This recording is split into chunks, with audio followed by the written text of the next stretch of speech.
2, 3, 4.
Nice. That's a tune that hopefully will be out on a new album upcoming soon with my good friend Nathan Gavell, who sings on that tune. And but that's beside the point. I wanted to talk a little bit today about rhythm because it's becoming more and more clear to me that this very sort of invisible, mysterious entity is deeply needed among guitar players. I mean, those that get it, and that's all well and good, but there's a lot of students that struggle with the whole notion. And I think, you know, generally speaking, it's a very understudied area in guitar studies. And, you know, in a way, I can understand why that is, because it's a bit of an abstract idea. The guitar is tangible. Chord shapes are tangible. The physical act of hitting strings or strumming is tangible. But what we're talking about here is that that very quiet quality that has to be brought to music to make it music, which is that awareness of this thing that pervades all the music. And I'm specifically referring to Western culture music. There are other musics that don't necessarily rely on that repetitiveness the way that our ear has gotten used to. So, you know, to be clear, there are some differences with this, but for our purpose, in our culture, this is a very important organizing feature among all music. And I don't understand why it gets left out of a lot of teaching curriculum. And I'm not talking from the point of view of written music, I'm talking from the point of view of helping students feel it in here, which is why the topic of my discussion today is about rock and roll. Because I have a question. Did you happen to notice that as I began to play the piece, and certainly while I was playing it, did you notice anything about what I was physically doing?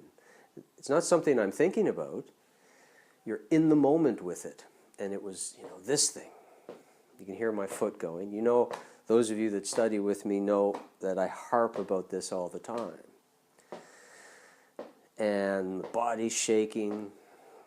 You know, I close my eyes, I get lost in the moment. All of that is a reflection of the rhythm or the awareness of it that's going on in the body.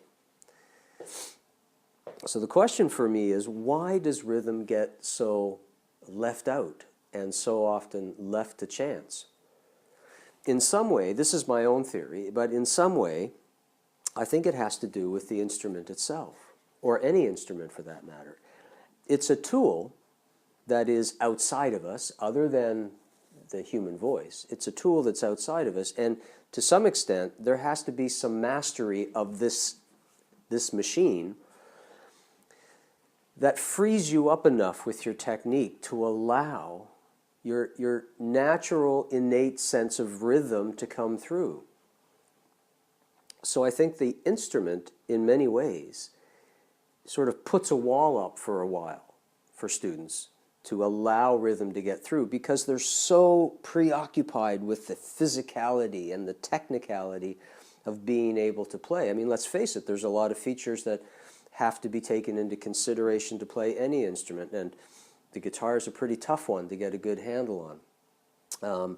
Chords to learn, picking strategies, fretboard knowledge, it goes on and on and on. And I think all of that can easily get in the way of letting someone's natural sense of rhythm come through. So I'm just wondering, while I was playing my tune, hopefully you enjoyed it, but while I was playing it, even though I made some boo-boos along the way, I'm wondering, were you doing this while you were listening to it? Or, you know, it doesn't have to be tapping. Maybe you were just doing this very quietly.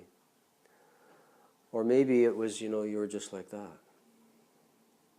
Whatever it was, I hope it was going on, because that's where rhythm resides. It resides in the body. It's a reaction in the body to sound around you. And in this case, sound that has a quality of a repeating pulse.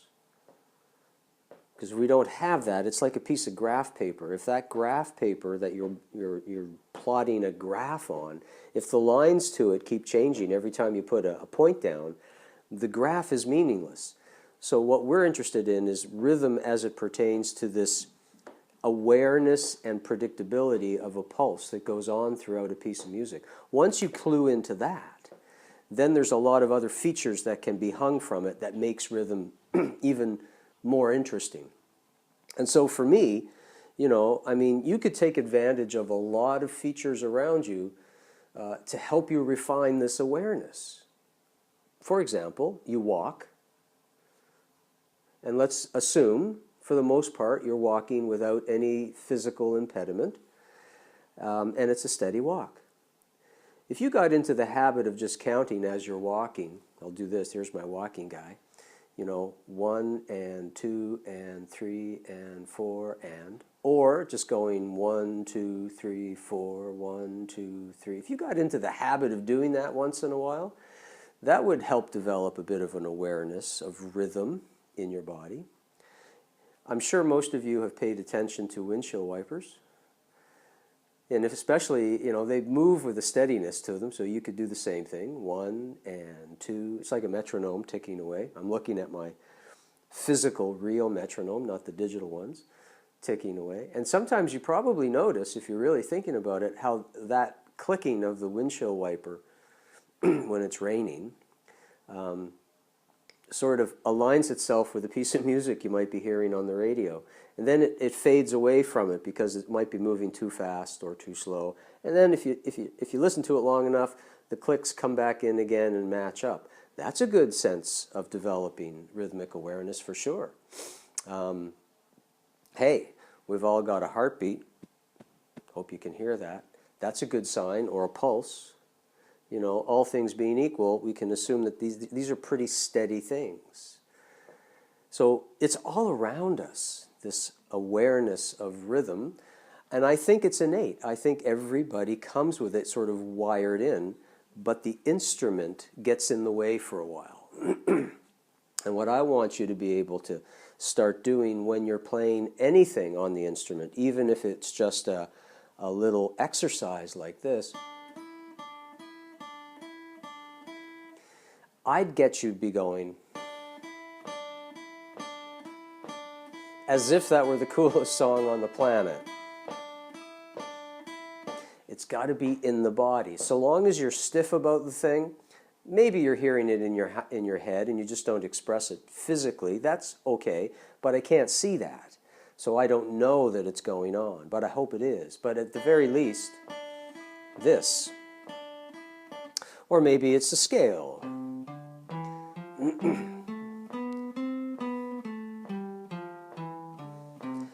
I can't sit and play a scale like this.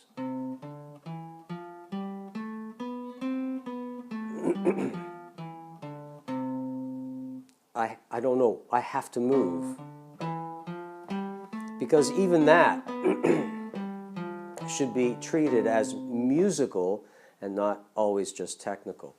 The other feature too is that a lot of students get hung up on the fact that, oh, I don't know how to read rhythms, or written rhythms and things like this.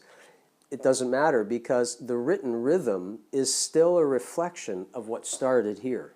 It's just a code that helps somebody else understand what you were thinking and what you were doing. You don't have to do it. I think it's a good thing to do, but I think more importantly, the first thing to do is to start training it in here.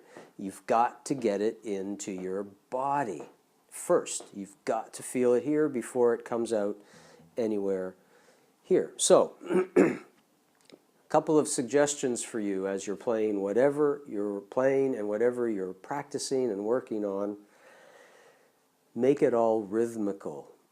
Even if you're finding that if you were working on some section of a scale and something fell apart, the bits that didn't fall apart, just concentrate on them and make that musical. And when you think it's feeling pretty steady,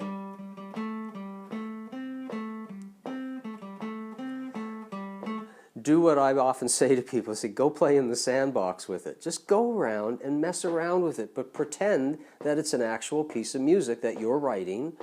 Maybe it's a chord, and you're just doing this. Don't do this.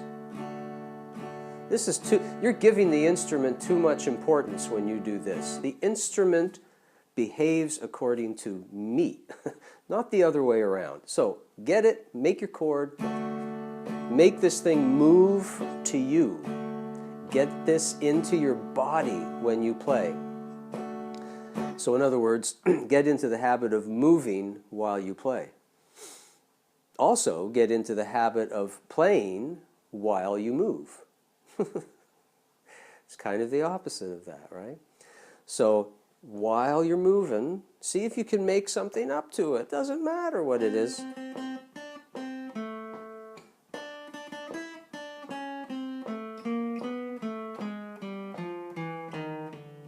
It doesn't even matter if it sounds pretty. The important thing is to play something to your movement and move to what you're playing. Very important. So rhythm awareness, start thinking about this. Make it a natural part of everything that you do in your playing, so that when you're listening to me play the opening tune, hopefully you don't hear this from me. 1, 2,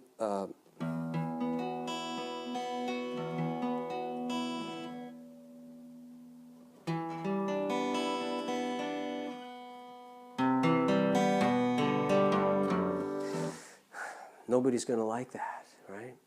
So you've got to obviously get good at this to a certain degree, but I would encourage you to start doing rhythm right now. Think that way. Don't let the fact that you're having trouble playing something stop you from always thinking rhythmically. See you next time.